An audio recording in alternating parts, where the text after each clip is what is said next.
ये है बुंदेलखंड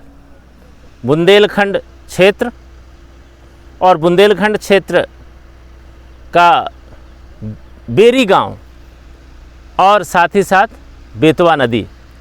बुंदेलखंड, बेरी गांव और बेतवा नदी, और हम लोग हैं बेतवा नदी के बेरी गांव घाट में। कितना अलौकिक, विहंगम और अद्वितीय, अनुपम यह दृश्य है इस घाट का। आप देख सकते हैं, यह कल कल बहती हुई बेतवा नदी जो आगे जा कर के यमुना नदी में मिल जाती है। बेतवा बुंदेलखंड की जीवन रेखा है। अभी तो केन और बेतवा को जोड़ा भी जा रहा है।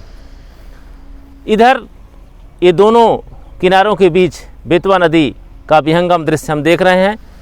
सूर्य अस्ताचल की ओर है, सूर्य अस्ताचल की ओर है। दृश्य और भी सुंदर हो जाता है। और ये जो स्थान है बेरी नदी का, यह बालू के लिए भी प्रसिद्ध है। बालू का घाट है। वास्तव में आज जो सभ्यता निर्मित हो रही है उसके लिए सबसे ज़रूरी है कि हमको अच्छी सामग्री मिले, और इस बेतवा नदी का बालू ये बहुत अच्छा बालू माना जाता है। बड़ी इसकी डिमांड रहती है। सरकार इस पर जोर भी देती है कि इसका सही तरीके से उत्खनन हो और सही तरीके से इसका विपणन हो, जिससे लोगों को मिल सके। वास्तव में बुंदेलखंड की जो सांस्कृतिक ऐतिहासिक विरासत है बड़ी ही समृद्ध है। पहले इसे जैजाक भुक्त के नाम से जाना जाता था, और बुंदेलखंड का बड़ा ही जुड़ाव विंध्य क्षेत्र से भी है।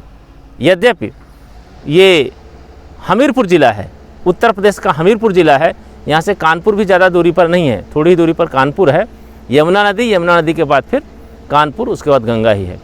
तो विंध्य क्षेत्र से इसका बड़ा जुड़ाव रहा है बुंदेलखंड का, क्योंकि जब विंध्य प्रदेश बना था तो उसमें बुंदेलखंड का पठार और बघेलखंड का पठार, उसमें दो पठार सम्मिलित थे।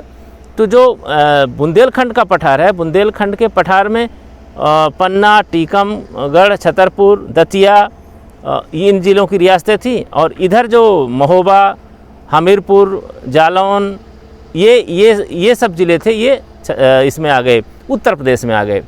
तो एक प्रकार से यह माने कि हमारी ये बेतवा नदी की परिक्रमा है।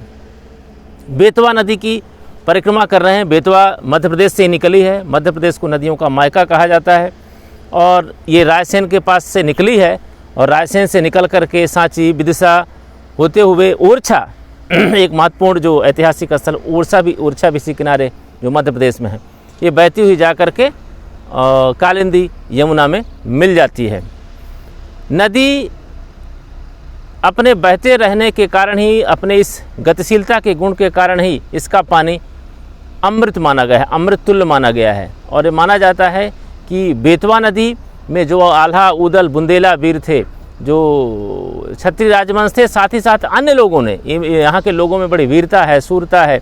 यहाँ की लोक जो संस्कृति है वो बड़ी समृद्ध है। राई नृत्य, ईसुरी यहाँ पर बड़े प्रसिद्ध रहे हैं। तो ये जो नदी है, इस नदी में कहते हैं कि सूरवीरों ने, जो इस्लामिक आक्रमण हुआ तो यहाँ के लोगों ने बढ़ चढ़कर उसमें लड़ाइयाँ लड़ी। सूरवीरों ने यहाँ बहुत खून बहाया, इसीलिए इसका बालू लाल हो गया है। खैर ठीक है, ये तो यहाँ की जो भू आकृति है, भू बनावट है, जैसे काट छाँट करती, इरोजन करती है नदी, उसी हिसाब से इसमें निर्माण होता है बालू का। लेकिन ये और बेरी एक रियासत भी है, ये बेरी एक रियासत भी रहा है, बुंदेलखंड की एक प्रमुख रियासत रही है। तो आइए माँ इस बेतवा नदी को बारंबार प्रणाम करते हैं, अस्ताचल सूर्य को भी बारंबार प्रणाम करते हैं कि वो नियम से आते जाते हैं। और ये जो बताते हैं कि जब प्रकृति नियम विहीन नहीं है, प्रकृति एक नियम से अनुसूचित है, प्रकृति नियम से चल रही है, एक निश्चित समय पर सूर्योदय होता है, एक निश्चित समय पर सूर्यास्त होता है, वैसे ही व्यक्ति को भी नियमों के अधीन रहना चाहिए। प्रकृति का संरक्षण, प्रकृति का संवर्धन, प्रकृति के साथ तालमेल बैठा करके, बना करके चलना चाहिए, जिससे प्रकृति आगे आने वाले हमारी पीढ़ी के लिए भी नदियाँ समृद्ध रहें, नदियाँ वैसे ही जल देती रहें। आपो याचा में भेषजम कहा गया है। जो पानी है एक प्रकार से औषधि का काम करता है। तो वैसे ही समृद्ध रहें नदियाँ और जीवनदायिनी बनी रहें। बहुत बहुत प्रणाम करते हैं, बारंबार प्रणाम करते हैं। नादेश्वर नदी नाम कल कल बहती रहें और आपकी जलधारा से सब लोग लाभान्वित होते रहें। पशु पक्षी मानव जितने प्रकार के जीव जंतु एक्वेटिक लाइफ यहाँ पर बनी रहे, समृद्ध रहे। बहुत बहुत धन्यवाद।